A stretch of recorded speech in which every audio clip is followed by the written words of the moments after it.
Welcome to Cartoon Philosophy. Sometimes when I close my eyes, I can feel the echoes of the child I once was. The small joys, the first embarrassments, the quiet moments that shaped who I am. Watching Only Yesterday, I am pulled into these memories.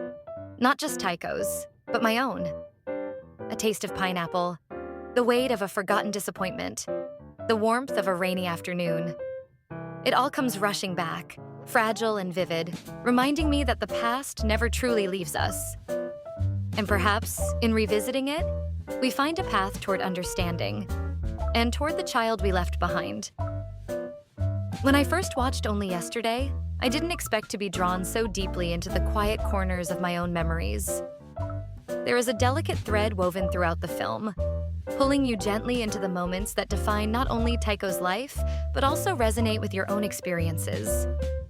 The film whispers rather than shouts, yet those whispers echo long after the screen goes dark.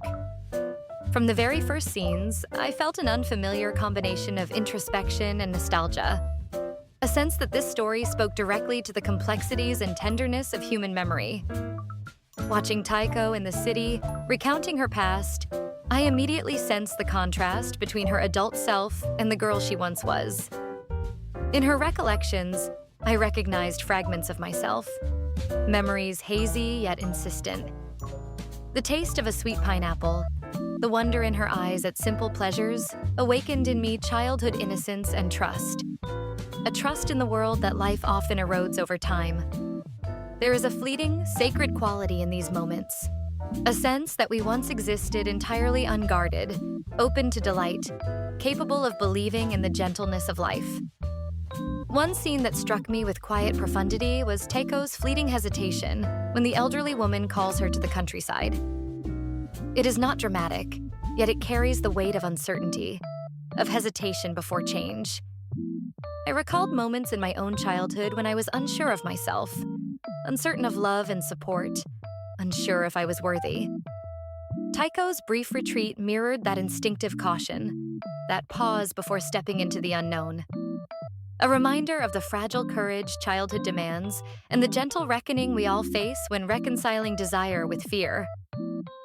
Taiko's small vulnerabilities, like when she marvels at her clothing before being disciplined, are imbued with awe and innocence. A child discovering herself in the simplest gestures, feeling the texture of her own world.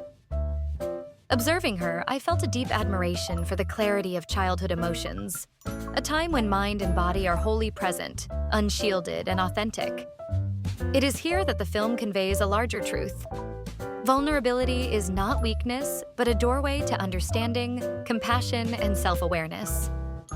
The contemplative sequences, painting clothes, watching rain fall, wandering through fields, offer tangible warmth.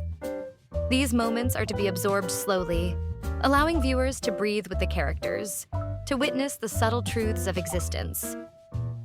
The film reminds us that healing is not always dramatic.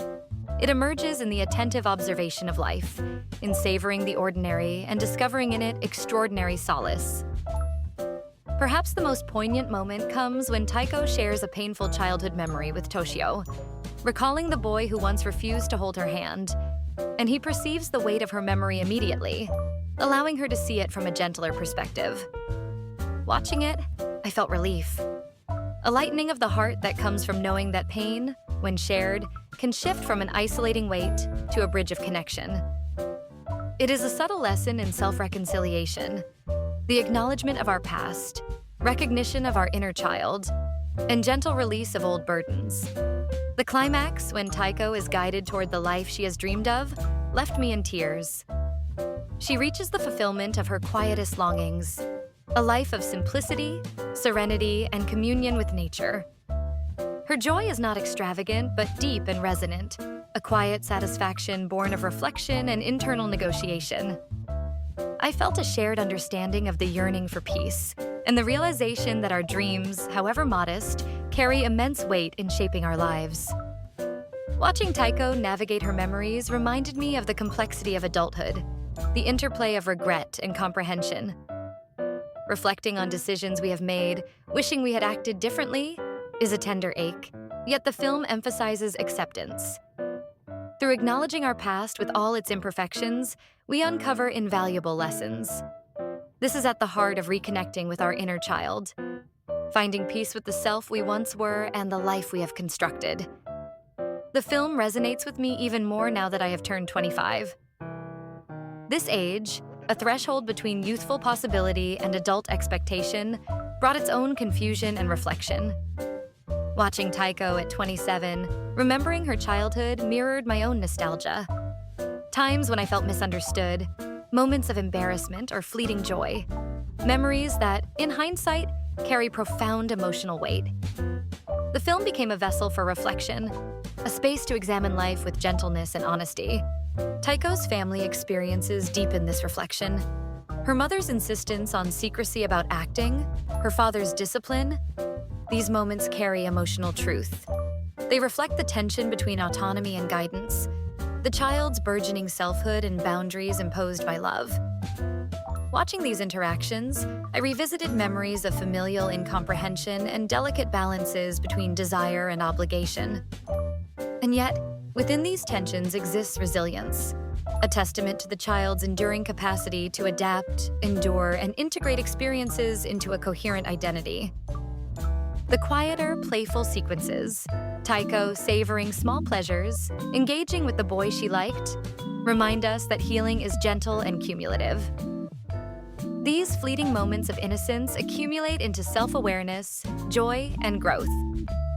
Our inner child persists, shaping empathy, curiosity, and happiness. Watching these scenes, I felt invited to honor my own inner child, embracing vulnerability and allowing curiosity and delight to coexist with adult responsibilities. The film's rhythm, slow and deliberate, mirrors the cadence of memory itself. It refuses to rush, allowing space for reflection, empathy, and emotional resonance. As I watched, my thoughts slowed, the habitual rush of adulthood giving way to attentive observation. Healing is not a single event, but a gradual process, unfolding through attention, understanding, and gentle engagement with our memories. The healing of the inner child, as portrayed in Only Yesterday, is subtle yet profound. It is not marked by dramatic transformation, but by incremental recognitions, acknowledgement of joy, understanding of pain, quiet acceptance of self. It is in tasting a fruit, laughing at a memory, acknowledging fears. These small moments accumulate into profound reconciliation, allowing us to step into adulthood with completeness and understanding. By the end, as Taeko reaches the life she longed for, I felt a blend of happiness, gratitude, and hope. Fulfillment comes not from grand achievements, but from reconciling with her own story, innocence, and imperfection. Observing her journey, I was reminded that healing is personal and universal. We all carry remnants of childhood, and by engaging with them consciously, we nurture compassion, curiosity, and joy. As Taeko reaches the life she has quietly dreamed of, I feel a gentle stillness settle over me, a mix of hope, gratitude, and quiet joy. But the story does not end here. It lingers in the spaces between memory and now, in the child we once were and still carry. How often do we pause to listen to them, to recognize their fears, their delights, their small essential truths? Perhaps that is where healing begins. Not in grand gestures, but in the quiet act of remembering, and in the courage to meet our inner child once more. Thank you for joining me here at Cartoon Philosophy, where we explore the lessons of life hidden in the stories we love.